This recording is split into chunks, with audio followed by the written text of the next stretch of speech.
disse, o nosso propósito é aprendermos para colocar em prática, para termos uma vida melhor e alcançarmos o bairro industrial. A Bíblia nos fala o seguinte, Gálatas 5, versículo 19. 19, falei 22, né? Mas vamos ler um pouquinho antes aí.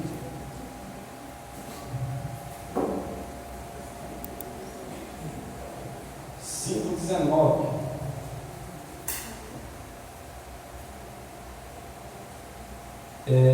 Ora, as obras da carne são manifestas: imoralidade sexual, impureza e libertinagem, idolatrias e feitiçarias, ódio, discórdia, ciúmes, ira, egoísmo, dissensões, facções e inveja, embriaguez, orgias e tudo quanto se pareça com essas perversidades, contra as quais vos advirto, como já antes preveni, os que praticam não herdarão o reino de Deus. Minha versão pode estar um pouquinho diferente. Minha versão aqui, a minha NVI, né? Nós falamos sobre as obras da carne, agora vai falar sobre o fruto do Espírito. Entretanto, o fruto do Espírito é amor, alegria, paz, paciência, benignidade, bondade, fidelidade, mansidão e domínio próprio. Contra essas virtudes não há lei. Não há lei. Então, repito que o nosso propósito aqui é talvez fazermos um comparativo e podermos praticar no nosso dia a dia, talvez pontos em que estamos falhando e que precisamos melhorar. Então, aqui só dando uma introdução, Paulo faz uma lista de pecados originados ali da carne. Ele fala, obras da carne, são coisas que vêm talvez naturalmente, né, pastorzão? Eu aprendi que para o homem ter toda essa lista aqui, idolatrias, feitiçarias, ódio, tudo, ele não precisa fazer nada, é somente ele se distanciar de Deus. Naturalmente isso vai haver no coração dele, mas em contrapartida, se uma pessoa quer o fruto do Espírito, ele precisa sim buscar a Deus mais e mais a cada dia, porque eu estava pensando, pastorzão, que quando fala todos esses atributos aqui do fruto do Espírito, isso aqui é a plenitude é Cristo, como Cristo foi, e nós precisamos buscar. Então o que eu faço a primeira pergunta para o pastorzão: até que ponto o cristão ele é atingido por essas obras da carne e como ele é atingido por elas? Vamos começar aqui no versículo 19. O apóstolo Paulo, ele preste bastante atenção nisso aqui, porque é tão interessante. O apóstolo Paulo, ele traz essa lista de obras da carne, e logo no primeiro versículo ele entra numa área uma parte do ser humano, das áreas mais frágeis, que é a questão da sexualidade. E ele traz uma explicação tão sólida e tão profunda que às vezes a gente olha para ela assim, acha que está falando a mesma coisa. Você vai olhar e dizer assim, prostituição, impureza e lascívia, está falando a mesma coisa. Não está falando a mesma coisa. Ele está dizendo que o afastamento de Deus, o afastamento do homem, da sua comunhão, da sua pacificação, da sua paz com Deus, ele vai ser progressivo para distanciar o homem de Deus. E quando ele traz aquelas três palavras ali, eu vou começar aqui rapidamente entendendo sobre a prostituição, impureza e a lascívia, ele está dizendo assim, ligue nisso, cada dia fica pior. A primeira coisa que ele fala é sobre a prostituição. Essa visão do apóstolo Paulo sobre prostituição é algo, eu vou te dar um exemplo que é muito comum hoje, o computador, a internet, isso é problema de todos. Você está lá e de repente você está olhando uma outra coisa e vem um link. abre uma página, recebe um WhatsApp, recebe algo, você para, interessa e dá uma mergulhada naquilo, vai no status de alguém, alguém coloca algo lá, e você olha, acha interessante, volta naquilo, e aí por diante. Isso está ligado ao início de um processo de decadência espiritual. Ele chama isso de um ato de prostituição.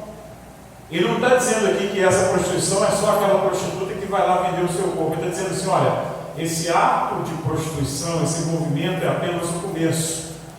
Mas aí ele avança e ele diz a profundidade que isso pode chegar quando ele trata da impureza. Preste atenção, irmãos, é um processo progressivo. A prostituição é um envolvimento, um lapso, aconteceu, eu vi e tal. Oh Deus, me perdoe, eu não deveria estar vendo isso me separa do Senhor, isso é pecado e pronto, passei. A impureza é quando aquilo começa a tirar a pureza de mim. A impureza é a contaminação daquilo que é puro. Entendeu agora? Amém? Estou sendo claro? É um estágio a mais, porque agora não é mais um lapso.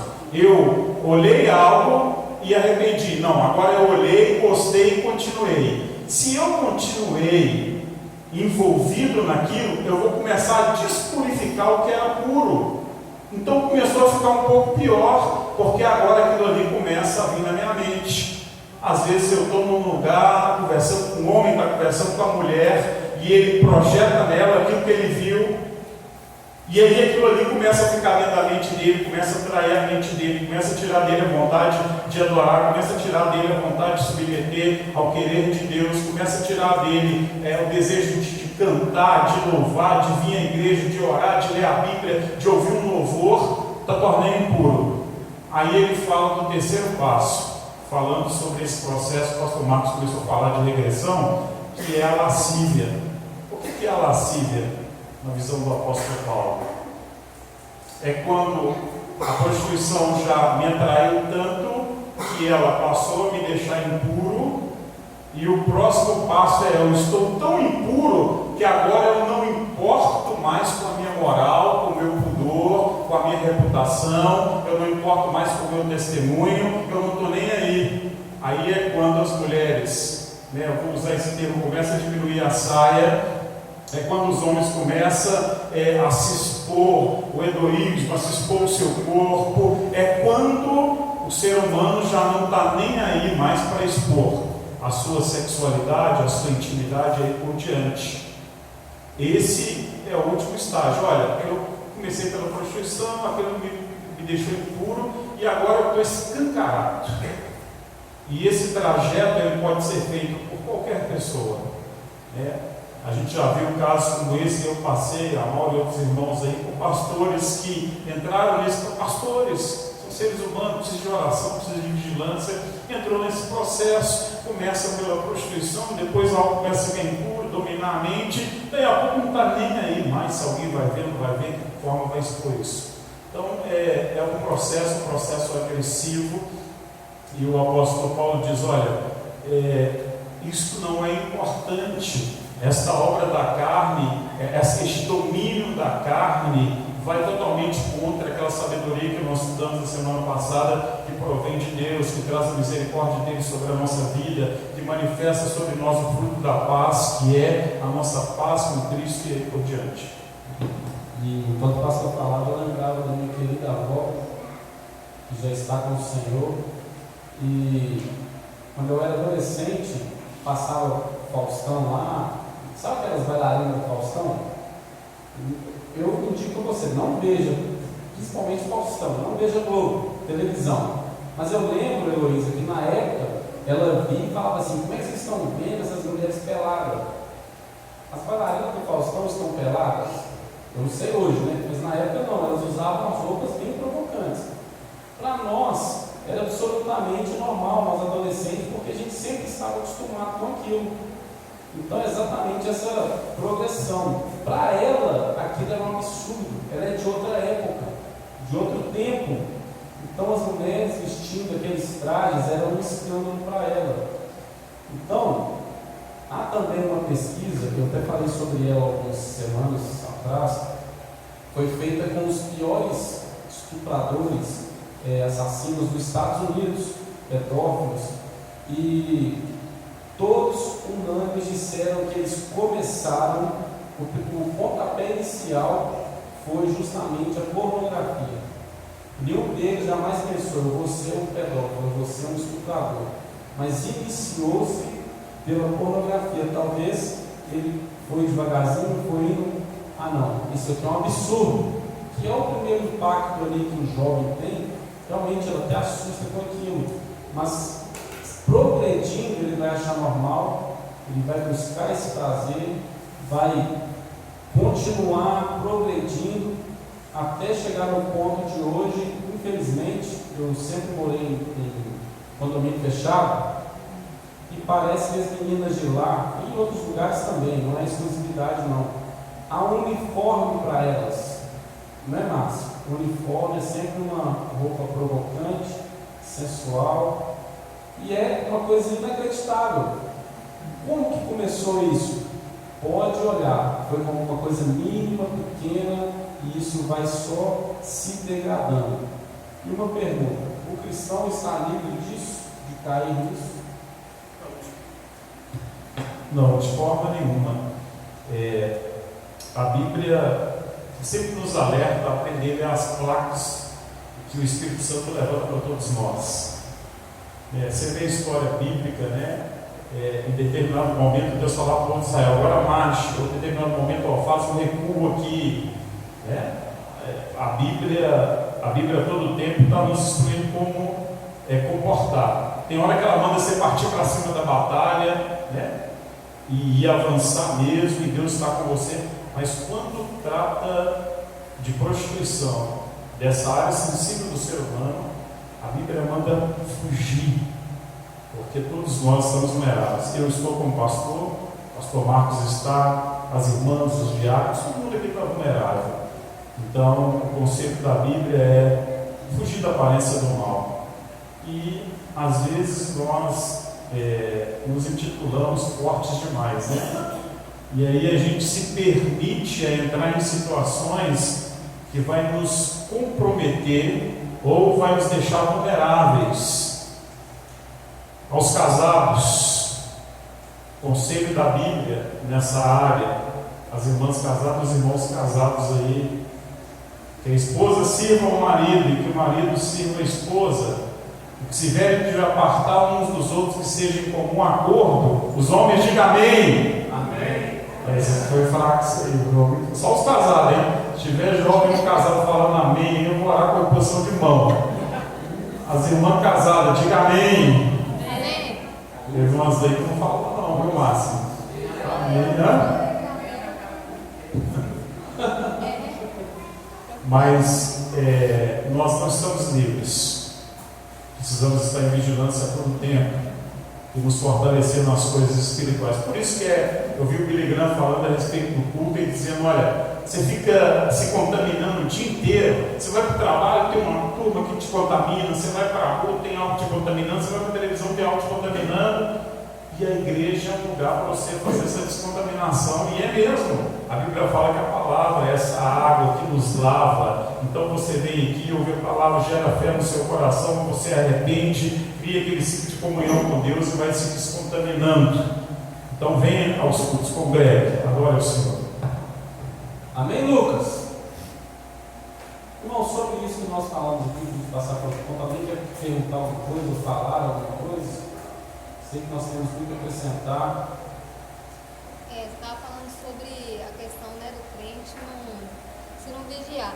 E como que lidar com quando a pessoa cai nisso, entendeu? Nós como cristãos, como lidar com uma pessoa que você vê que já está nesse nível de, entre aspas, prostituição. Como lidar com ela? A Letícia perguntou como lidar com um cristão, né, que cai, infelizmente, nessas áreas que nós citamos.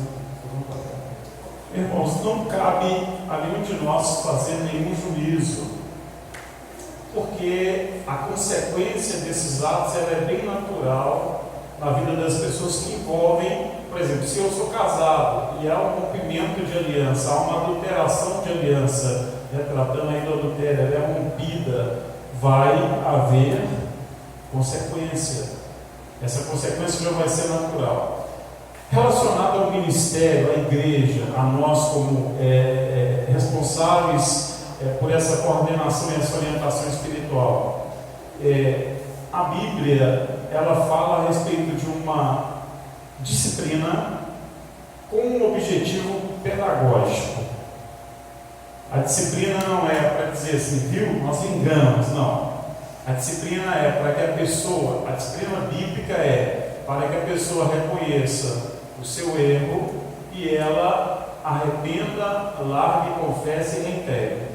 E de que forma, às vezes, nós avaliamos essa aplicação da disciplina? Vou dizer aqui o nosso exemplo da nossa igreja, nesses 4 anos em que eu já precisei disciplinar alguém, mas nunca ninguém aqui, a não ser os irmãos aqui, os pastores que a eles devem um comunicado, eu nunca expus ninguém aqui dizendo assim, olha, fulano de tal tem disciplina, avisei. Tem denominação que faz e eu respeito. A nossa não age dessa forma e nós aprendemos a dizer assim, olha, fulano de tal tomou tantos dias de disciplina. Não tem nada desse objetivo. Até eu vi um caso interessante que o irmão contou, o Marcos também, só para descontrair um pouquinho para esse clima duro, pastor Reginaldo, disse que o irmão procurou o pastor, confessou e deu uma disciplina dele em silêncio. Passados 6 meses ele chamou ele no culto e falou assim, olha, hoje o nosso irmão, eu não quis falar para ninguém, mas o irmão ficou 6 meses de disciplina e ele volta hoje. Quem recebe ele, todo mundo levantou a mão, amém, e falou assim, só ninguém joga pedra agora, está aí em comunhão. Mas essa exposição eu não acho necessária.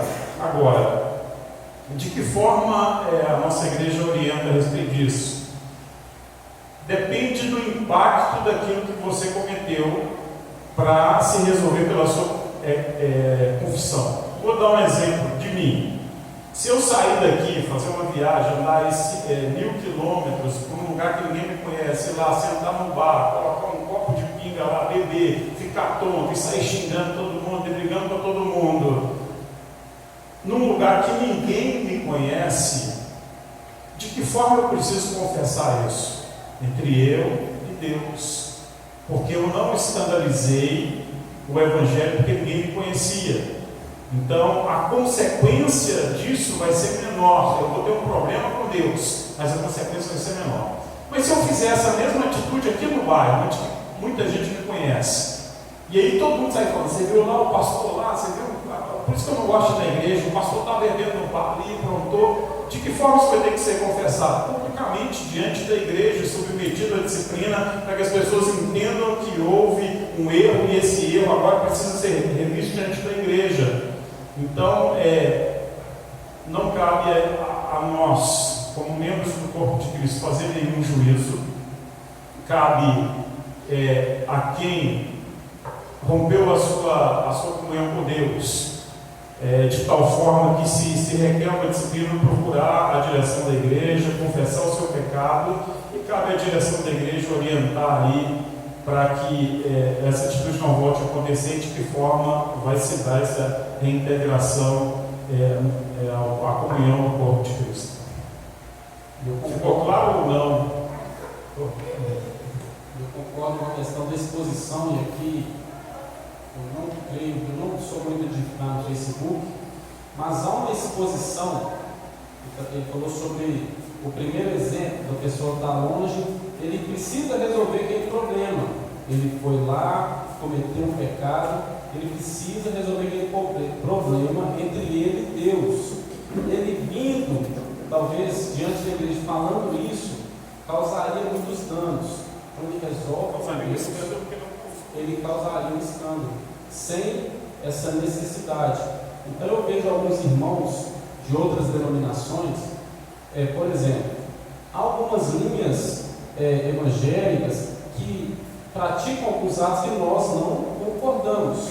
Talvez o maior exemplo são as igrejas neopentecostais que estão sempre na televisão. Tem muitos programas, e eu vejo cristãos compartilhando talvez algum ato que não nos represente, denegrindo a imagem do Evangelho. Então, vou dar um exemplo aqui. Uma vez eu vi uma irmã lá que tinha uma porta assim, um altar de amarelão, e do outro lado um endemoniado. Aí tinha uns irmãozinhos tentando segurar o endemoniado. Aí assim, um espetáculo. Aí a irmãzinha lá falando assim: não, ele vai passar pela porta e vai ficar desendemoniado. Se é que existe essa palavra. E assim, um show lá, negativo. E cristãos compartilhando aquilo ali. Aí, por exemplo, o não cristão vê aquilo, ele não vai falar assim: a igreja X comete isso. Ele vai dizer: a igreja, os crentes é assim. Aí coloca todos nós no mesmo patamar disso. Então, até nós, como adendo aqui, tomarmos cuidado com o que nós compartilhamos na internet, porque além de denegrir o Evangelho, denegrimos a nós mesmos como igreja. Se há necessidade de perdão em público, ela precisa ser feita. Jim Swaggart, conhece aqui todo mundo? Jim Swaggart, um grande pregador aí, tem um vídeo dele no YouTube lá, só de você ver, eu quase começa a chorar junto com ele. Ele fez um pedido de perdão lá, assim, para milhares de pessoas. Foi necessário aquilo. Então, fechando esse assunto, nós também precisamos ter essa compreensão de receber também melhor essas pessoas, né, pastor? Porque, infelizmente, na nossa volta industrial, o pastor conhece, eu conheço pessoas que caem nisso, talvez até líderes, né, que acontece. E se nós cristãos formos os primeiros a apontar o dedo, eu ouvi uma frase encerrando que diz que nós somos o único exército que matamos os nossos feridos. Então, tomarmos cuidado com isso, não cabe a nós o julgamento. Então, versículo 20 agora, por gentileza. Versículo 20, Paulo vai dizer: idolatrias e feitiçarias, ódio, discórdia, ciúmes, ira, egoísmo, dissensões, facções. É interessante que ele fala idolatrias, feitiçarias, isso no plural, são algo que as pessoas às vezes colocam apenas a questão da idolatria em imagens, mas nós podemos entender e sabemos que a idolatria não se resume apenas a imagens. Mas, por exemplo, a pessoa que ama o dinheiro, ela tem amor ao dinheiro, a Bíblia compara ao idólatra. E, pastorzão, é a mesma pergunta: como nos comportarmos diante de tantas coisas negativas que, se tiver no seio da igreja, vai ser uma coisa desastrosa? Aqui nós temos idolatrias, às vezes cristãos que idolatram outros cristãos, ódio, discórdia, ciúmes, e talvez um complemento seria o egoísmo. O versículo 20, ele simboliza uma foto, uma imagem da igreja, Cristo como cabeça e a igreja como corpo de Cristo. Quando o apóstolo Paulo fala sobre a idolatria, ele traz algo que esteja substituindo o cabeça que é Cristo. E às vezes isso parece ser sutil, parece ser algo que a gente tem conhecimento, mas a gente pratica isso. Por exemplo, tem pais que idolatram seus filhos e colocam seus filhos acima de Deus. E também tem filhos que idolatram o pai e colocam o pai acima de Deus. E tem crente que idolatra a sua casa, o seu carro, idolatra o seu tempo, idolatra os seus bens, e não abre mão disso em hipótese nenhuma, e substitui Cristo, que é o cabeça da igreja, por qualquer coisa que te faz bem. Em sequência, ele fala sobre a feitiçaria. E essa definição a respeito de feitiçaria é algo tão profundo, e talvez não seja comum que a gente chegue a esse ponto. Nós relacionamos com Deus pelo nosso espírito. A comunicação é espiritual, é uma questão do espírito. A alma é a sede das emoções, o corpo é isso que nós conhecemos mesmo, que vai nos conduzir aí em matéria, mas o espírito é aquilo que nos liga a Deus. E Deus não admite que ninguém, preste atenção, use o seu livre-arbítrio, direito de escolha, para desvincular o seu espírito dele. A prova é que quando nós morremos, segundo a Bíblia, a alma, a sede das emoções se encerra, o corpo vai para o pó, mas o espírito vai para onde? Para Deus, porque ele fala assim, olha, relacionado ao espírito é comigo. E que hora que a gente comete a feitiçaria e o que é a feitiçaria nessa visão? É naquele momento que eu, por exemplo, pelo meu livre-arbítrio, resolvo fazer um pacto permitindo que Satanás, aquele que rebelou contra Deus, ele domine o meu espírito. E isso é muito sério, e isso é muito grave, e esse quase que é o final de uma possibilidade de reconciliação com Deus. Tem tempo aí, Vasco? Pode botar um exemplo aqui? Eu vou te dar um exemplo aqui da irmã do meu cunhado, casado com a minha irmã, Cristiana, uma menina de 16 anos. Ela teve um envolvimento com droga, começou a namorar com um traficante, e num determinado momento o traficante começou a guardar algumas armas dentro da casa dela, ali no bairro Cabana, e eles deram uma festa lá e deixaram essas armas lá, e o pessoal nem roubou as armas. E o namorado dela virou para ela, era algo da quadrilha, também ia morrer, falou com ela, olha, se essas armas não aparecerem em 2 dias, eu vou te matar, eu vou ter que te matar. E ela entrou em desespero, e ela procurou um centro espírita lá na Cabana. O próprio nome Cabana, do pai Tomás, já está ligado a essa questão. E ela procurou um centro espírita muito conhecido lá. E ela entrou e o pai de santo falou com ela, olha, eu trago essas armas de volta, mas você vai ter que fazer um pacto com a entidade.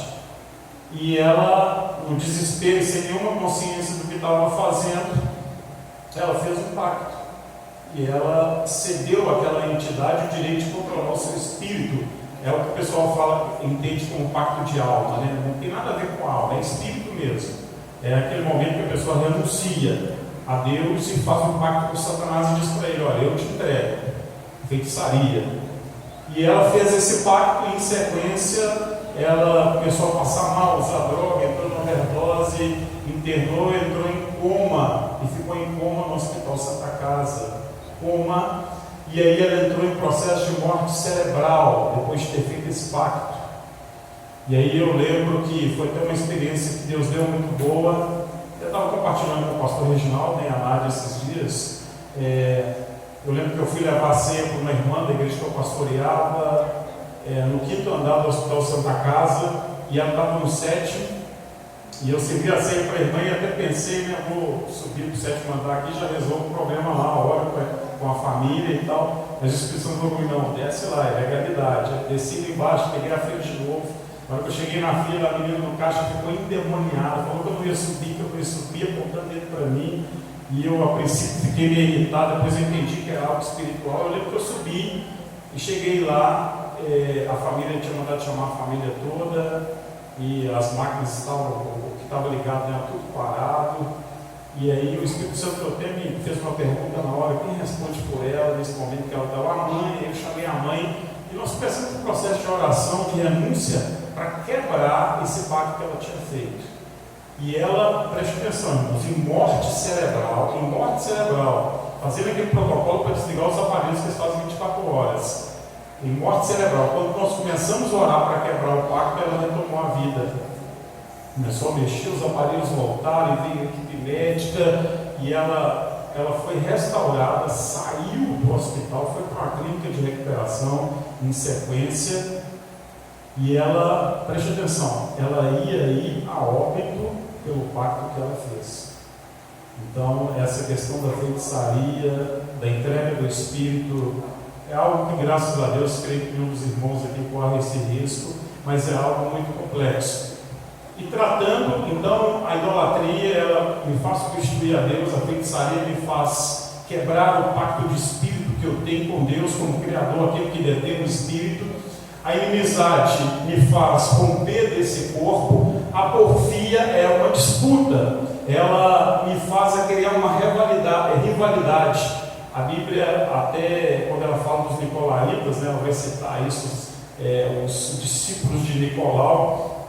Nicolau foi esse espírito nicolaíta que a Bíblia diz que já é entendido como espírito, era um processo de negociação dentro da igreja por disputa de posição. Havia isso na igreja no passado.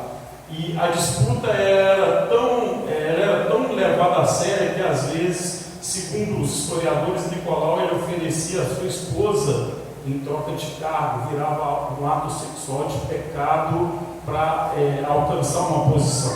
Então, quando a Bíblia trata dessa porfia, vai tratar dessa disputa.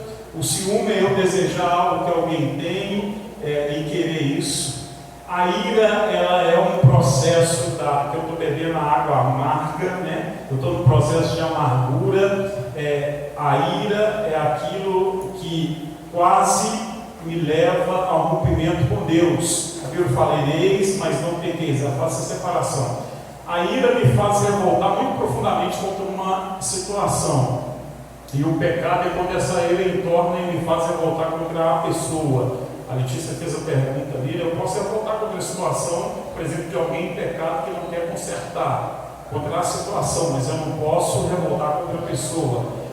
A discórdia está muito claro, é alguém que nunca está em acordo com a doutrina bíblica, com o ensinamento bíblico, com a santificação, com o processo de separação, e a dissensão e a facção, ela vai ficar ligada a criar grupos que dividem a igreja.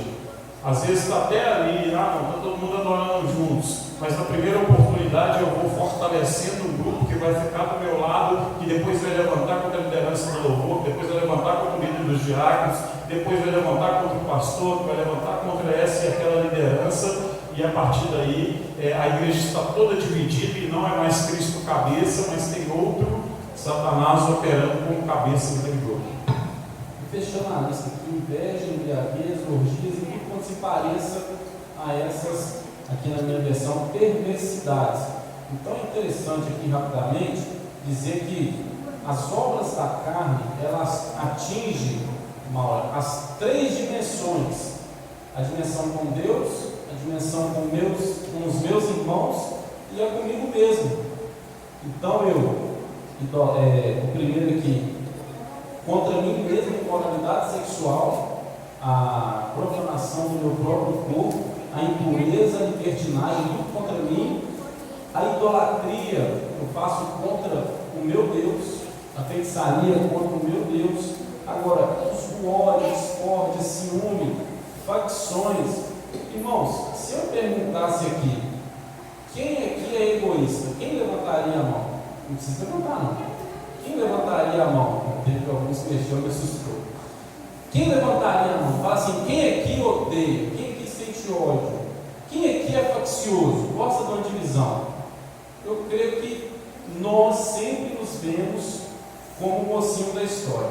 Todo mundo aqui é o Batman, ninguém é o Coringa. Ninguém diz assim: eu não faço não. Mas é algo para nós sempre refletirmos. Será que estamos sendo assim? Sabe, eu fico muito preocupado com família, com casais, porque é tão bom. Gente, eu tenho o maior prazer de estar em casa com a minha Dona Maria. Eu tenho prazer de estar em casa com os meus cachorrinhos, porque é minha família. Eu estou até querendo levar um gatinho lá, não sei se eu vou levar, se a Letícia vai deixar, ou se a Letícia vai deixar, se eu vou querer.